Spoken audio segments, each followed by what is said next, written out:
से भी उत्तम तेरी करुणा, जीवन से भी उत्तम तेरी करुणा। होठों से स्तुति करूँगा सर्वदा, तेरे नाम से मैं हाथ उठाऊँगा, तेरे नाम से मैं हाथ उठाऊँगा। प्रभु यीशु नाम से मैं हाथ उठाऊँगा, तेरे नाम से मैं हाथ उठाऊँगा। प्रभु यीशु नाम से मैं हाथ उठाऊँगा।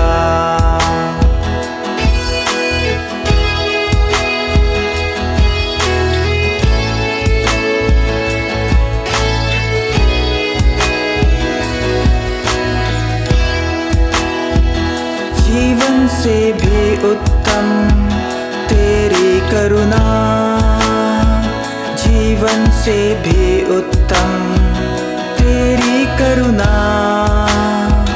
होठों से स्तुति करूँगा सर्वदा, तेरे नाम से मैं हाथ उठाऊँगा,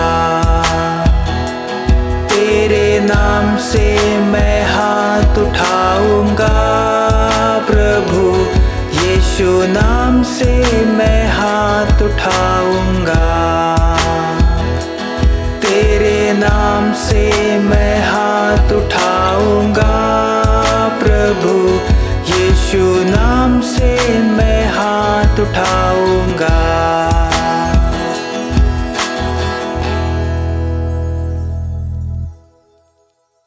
हेलो गॉस्पल रेस, प्रभु यीशु मसीह के मधुर नाम में आप सबों का गॉस्पल रेस के इस यूट्यूब चैनल पर बहुत बहुत स्वागत है।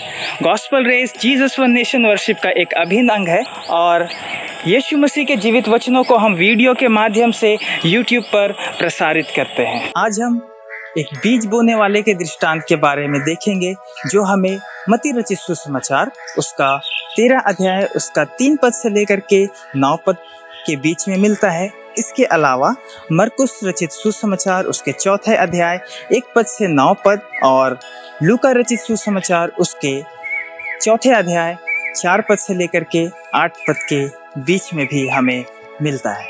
इस दृष्टांत को जानने से पहले आइए हम दृष्टांत की परिभाषा के बारे में जानते हैं।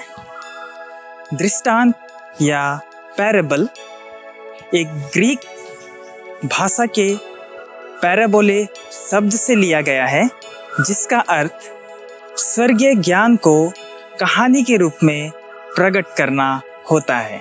यदि हम मत्ती उसका 13 अध्याय और 11वें पद में हम देखेंगे तो यह पाएंगे कि प्रभु यीशु मसीह अपने चेलों को दृष्टांत के उद्देश्य के बारे में बतलाते हैं।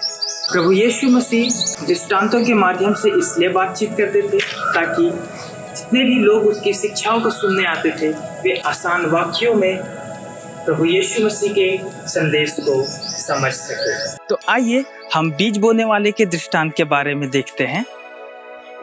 एक समय एक बोने वाला बीज बोने निकलता है और बोते समय कुछ बीज रास्ते पे गिरती है और पक्षियां आकर उन्हें चुग लेती है, और कुछ बीज पथरीली भूमि पर गिरती है और वहाँ पर उन्हें अच्छी मिट्टी नहीं मिलने के कारण वह जल्द ही उग आती है, और सूरज निकलने पर वे जल जाते हैं और ठीक से जड़ नहीं पकड़ने के कारण वे सूख जाते हैं।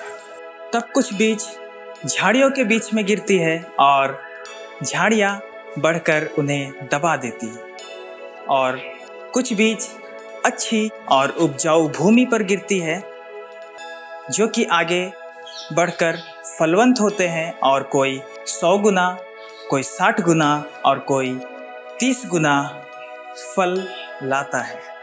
सो मसीह में मेरे प्रिय भाइयों और बहनों, यदि हम इस दृष्टांत को स्वर्गीय बातों से जोड़ करके देखते हैं तो हम यह पाते हैं कि बीज बोने वाला प्रभु यीशु मसीह है, बीज उसका जीवित वचन है, और भूमि जो कि हमारा हृदय जो हम उनके वचनों को सुनते हैं।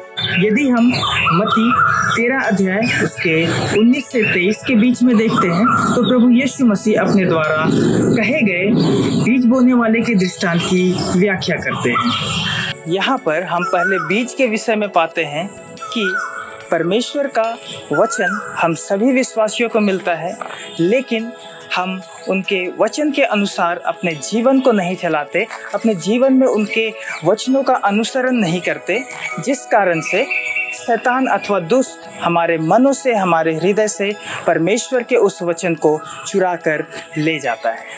और कुछ पथरीली भूमि पर गिरे बीज के समान होते हैं, जो कि परमेश्वर के वचन सुनने के बाद आनंद के साथ मान तो लेते हैं, परंतु निरंतर प्रार्थना में ना रहने के कारण, परमेश्वर के साथ अपनी उपस्थिति ना रखने के कारण वे परीक्षा में पड़ जाते हैं। और वह बीज के समान जो जड़ नहीं पकड़ता, वह ठोकर खाते हैं और उनका विश्वास कमजोर हो जाता है और वे विश्वास से डगमगा जाते हैं। ठीक उसी तरह तीसरा बीज भी जो हमें वचन के समान मिलता है, लेकिन हमारी पारिवारिक चिंता, संसार की चिंता और धन के धोखे के कारण परमेश्वर का वचन हमारे हृदय में बढ़ नहीं पाता, जिससे हम परमेश्वर से दूर हो जाते हैं और आत्मिक जीवन फलवंत नहीं हो पाता है। लेकिन वह वचन जो एक दृढ़ विश्वासी के हृदय में पड़ता है, वह उसके जीवन में, उसके आत्मिक जीवन में कोई 30 गुना, कोई 60 गुना और कोई 100 गुना फल लाता है। सो माय डियर फ्रेंड, हमें खुद को जांचने की ज़रूरत है कि हम किस प्रकार की भूमि हैं। पहला, दूसरा, तीसरा या चौथा, जो कि एक अच्छी और उपजाऊ भूमि है, ताकि हमारे हृदय में परमेश्वर का वचन फलवंत हो, ताकि हमारा जीवन 100 गुना, 60 गुना और 30 गुना फलवंत होने पाए और हम अपने आत्मिक जीवन में बढ़ने पाए। और अंत में हम सबों से एक सवाल है कि क्या हम वचन की बीज बो रहे हैं, या फिर वचनों को हम एक दूसरे के पास पहुंचा रहे हैं, या हम इसे फैलाने में अपनी योगदान, अपनी सहभागिता दे रहे हैं या नहीं।